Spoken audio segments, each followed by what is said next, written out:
majority of this miniature was completed in a previous video. If you would like to see that video, see the link above. The only things left now are the sword blade, the shield, and adding a little more to the base. I decided to paint the sword blade first. I'll be looking to do a similar non-metallic metal scheme as seen on this Knight Templar, Orc, and Christmas Knight painted in previous videos on this channel.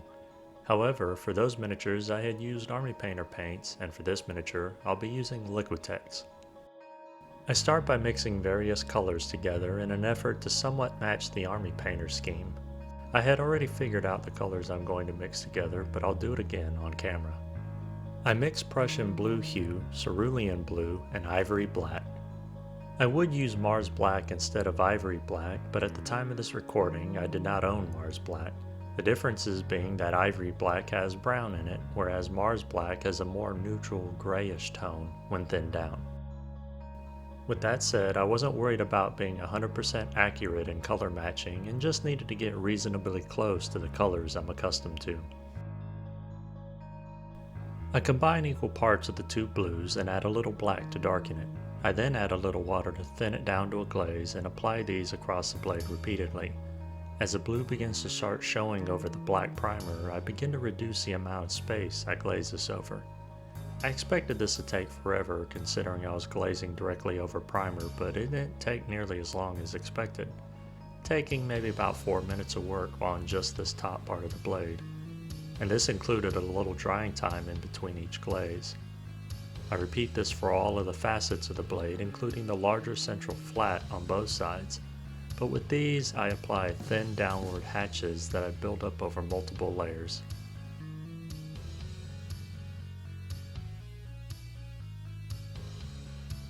For the next color, I mix equal parts black and white to create a dark gray, and then I add a little cerulean blue. The color is pretty far from the wolf gray I was aiming for, but honestly I think I like this new mix better. After thinning it to a glaze with water, I apply it to the blade in the same manner as the previous steps, though covering slightly less area each time, and trying to remember to always end the brush stroke where I want the color to be the brightest. Since I'm covering less area, the step goes by faster. I'll also be sure to add fine scratches along the flats of both sides of the blade, but in lesser quantity than the previous step.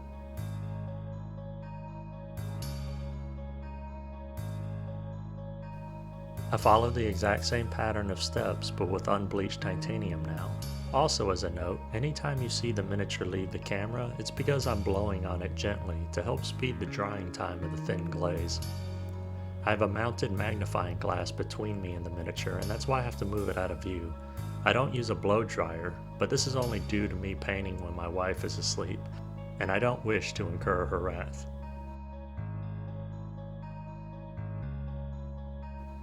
From here, I just go back and forth between these three shades, glazing as needed to help smooth the transitions.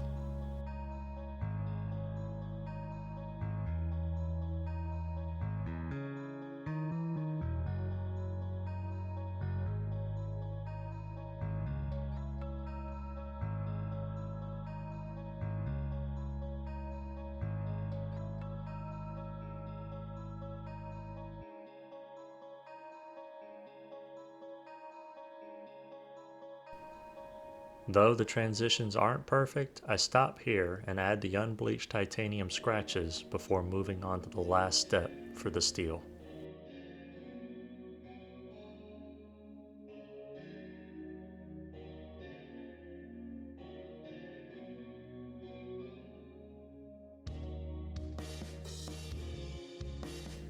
The last step is an edge highlight and adding the brightest glints with titanium white. This step will help hide a lot of the imperfections between my glaze transitions. I also paint in the runes carved on the flat of the blade, as the white will provide a good foundation to build a glowing effect later.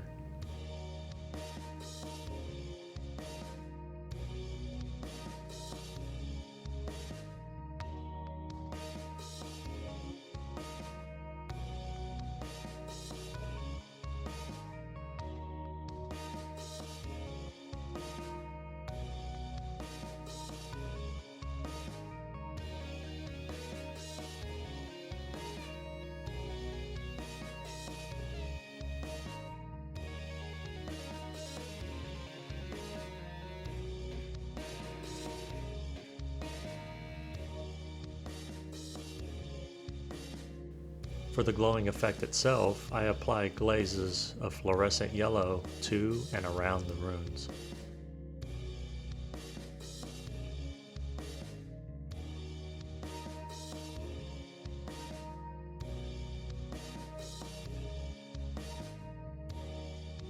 I follow this with multiple thin glazes of fluorescent green around the runes.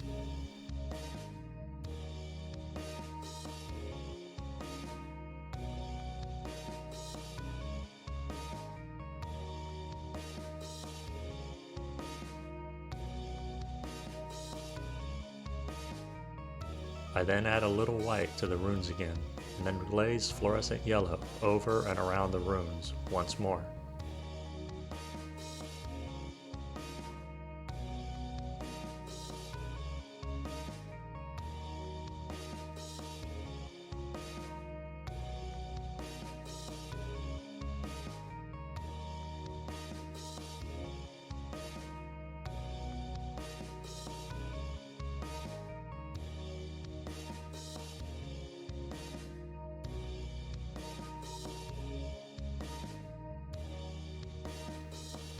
For the shield, I start by painting the eyes with titanium white. I want the eyes, nostrils, and inside of the mouth glowing like the runes.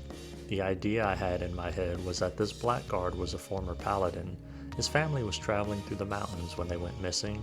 He found them beneath the caves of mountain giants, and it was clear from their pulverized remains that they were to blame.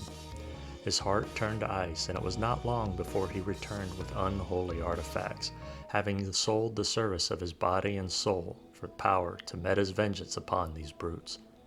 Cloaked by magic, he strode past them unnoticed and waited in their king's quarters. He held his rage in check until the king returned and was well in the throes of deep slumber. It took all of his willpower not to retch at the stink of the enormous beast. The king was as giant to the other mountain giants as they were to him, but that no longer mattered. Talarand struck, silent and efficiently. His ensorcelled giant's bane blade delivered a death knell with a single blow. The king was dead, and one by one the clan fell. Their warriors, their elderly, their women, and their children.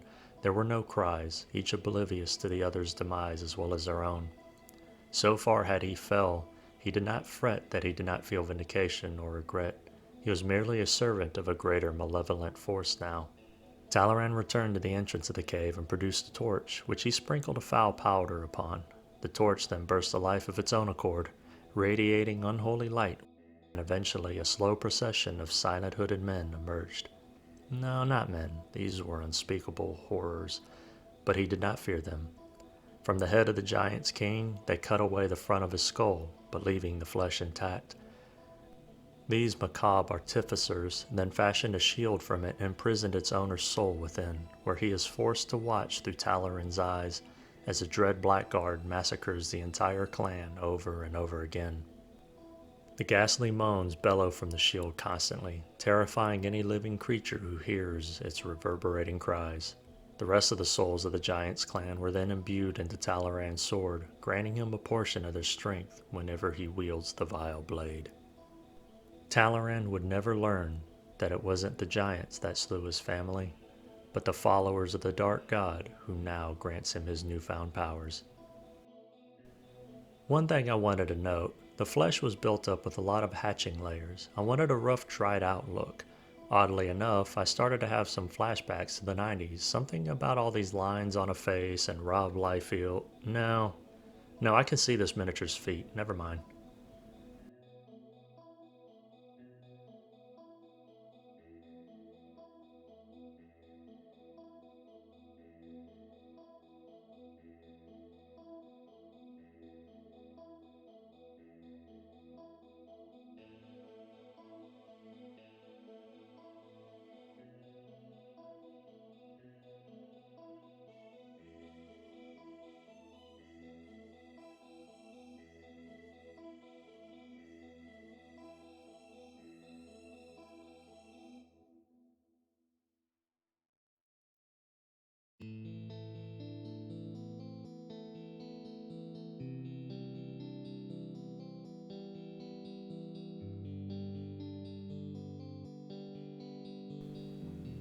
I then begin applying glazes as shades and to tint all of these hatching lines to reduce the starkness of the scratchiness, but careful to maintain its rough beef jerky-like textured appearance.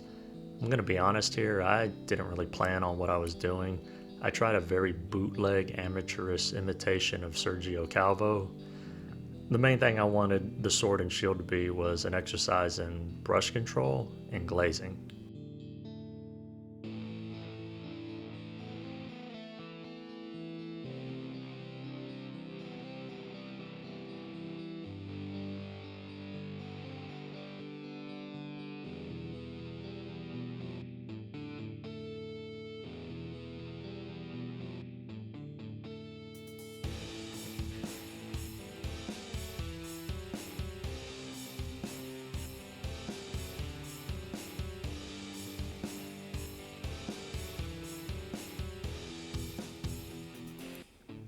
For the final two flesh glazes, I tint nearly all of the flesh with raw sienna, and then only the higher ridges and upper parts with yellow oxide.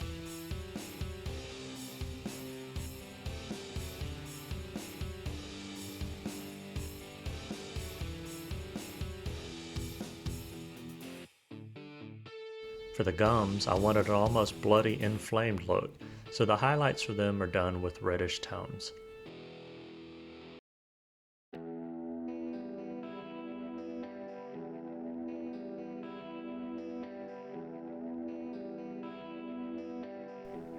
I finished the model by painting the teeth the same way as the horns on his helmet. I then apply the fluorescent paints following the same method used on the sword's runes. Instead of the runes, however, I painted white pupils and then glazed more yellow over the top of them.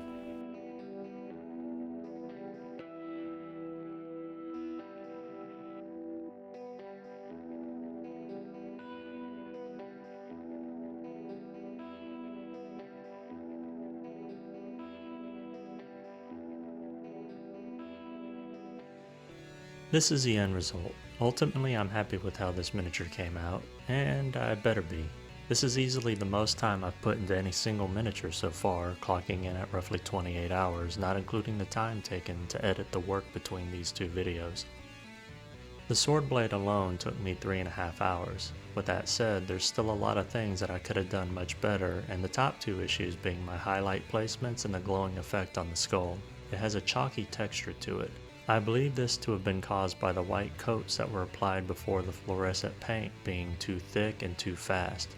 They should have been slowly built up over time and with thin layers and ample time to dry in between. The base still needs a little more tinting too, and my black armor is clearly blue armor. But beyond that, it still looks good on a table, especially if he's standing next to this Crayola-esque monstrosity I painted in August of 2022. I'm honestly tempted at times to remove these older miniature videos as some of them are just plain bad, but each time I force myself to keep them on here.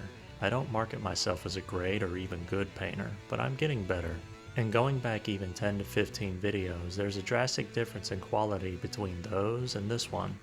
Then again, this. Maybe I could just delete this one. I swear to God, this female paladin haunts my dreams. Or maybe I'll just buy the pack again and have a second crack at it, stand them side by side. And I've rambled on long enough, so allow me to bring this video to its end. I hope you learned something or inspired to start or expand your own collection. If you have any questions or comments, please leave them below, and if you like the content of this video and would like to see more, please like, share, and subscribe. I'm Jim with Working with Miniatures. I'm truly grateful for your time, and I bid you a fond farewell. Till the next video.